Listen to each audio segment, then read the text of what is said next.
Once upon a time, nestled in a small, worn-out cabin, lived a young man named Jack and his mother. Their life was simple, perhaps a little too simple, as their only asset was Daisy, their beloved but now completely dry milk cow. Jack, his mother sighed one gloomy morning, her voice heavy with worry.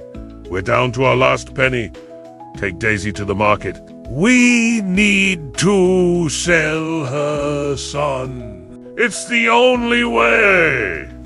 Jack, though a dreamer, was loyal, and so he led Daisy toward the bustling town square. Before he even reached the main road, he encountered a character straight out of a graphic novel. A wizened old man with a twinkle in his eye and a coat pocket full of secrets. Hold up, young man! The old guy chirped, his voice a gravelly whisper. That's a fine-looking cow. How about I trade you something priceless for her? Jack, who is one for a good gamble, raised an eyebrow. Priceless, you say? What have you got? The old man unveiled 5 strangely iridescent, mottled beans. These aren't just beans, Jack. These are magic beans. Plant them tonight, and your life will change forever. With a handshake and a quick switch, Jack traded their one source of income for 5 colorful legumes. His mother's reaction was exactly what you'd expect. Magic beans. Jack, we needed money for food, not a gardening project. She was furious, tossing the beans out the window and sending Jack to bed with a growl in her stomach. The next morning, however, was anything but ordinary. Where the beans landed, a massive, swirling vine had shot up a beanstalk reaching far beyond the clouds, a vertical highway to the unknown. Jack's eyes widened, his adventurous spirit overriding any common sense. Forget boring reality, he thought.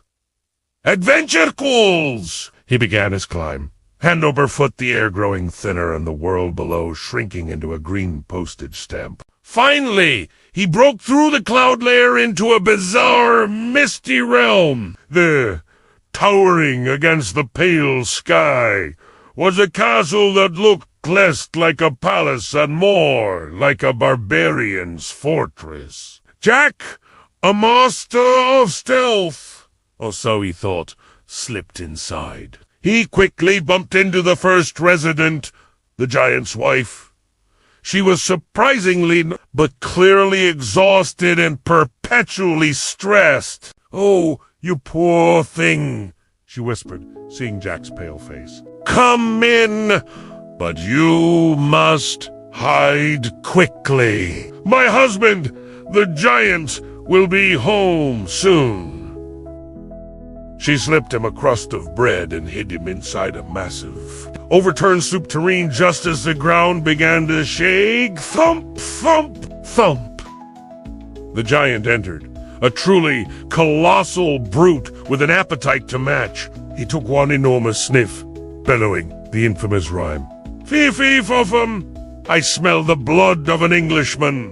"Nonsense, dear," his wife lied with a practiced smile. "It's just the leftover mutton." Satisfied, the giant sat down. After his dinner, which looked like a small mountain, he pulled out a sack. It wasn't just any sack. It was a sack of solid gold coin. He counted and stacked them until his eyelids grew heavy and his snores rattled the castle walls. Jack saw his chance. He snatched the bag of gold enough to buy his mother a whole new life and scrambled back down the beanstalk. They were set for a good while, but the gold didn't last forever. Jack, now hooked on the thrill, decided on a second trip.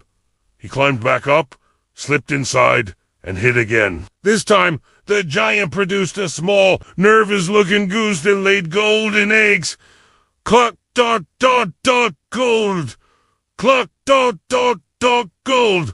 It was an incredible sight. When the giant fell asleep, Jack liberated the goose, and down the vine he went, shouting, cluck, cluck, ka-ching! But the human heart, especially the heart of a young adventurer, is easily corrupted by more.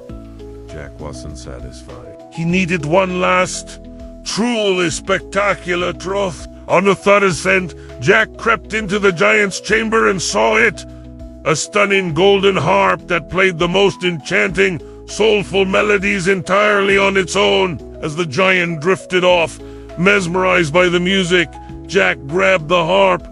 This time, however, the treasure had a voice and a dramatic flair. Master, help me! The harp screamed in a panicked, high-pitched chord. The giant woke with a roar of pure, earth-shaking rage. He lunged for Jack, who sprinted out and began his terrifying descent. The giant followed, his massive hands gripping the vine, his heavy frame causing the beanstalk to sway wildly. Mom? The axe? Hurry!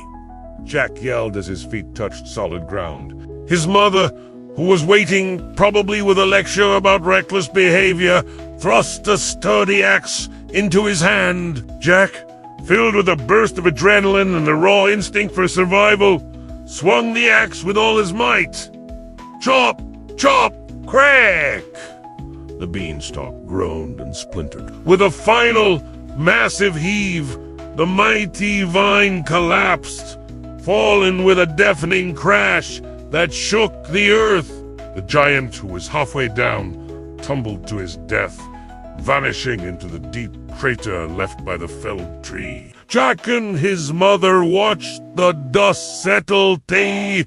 Where is Seth? They had the golden goose, the magical harp now playing a soothing, triumphant jazz riff, and the lasting memory of a terrifying adventure. The moral of Jack's story isn't just about bravery. It's about recognizing the line between ambition and outright greed. Jack's initial theft led to life-serving reach. His third, purely motivated by one, almost led to his death. He learned his lesson the hard way.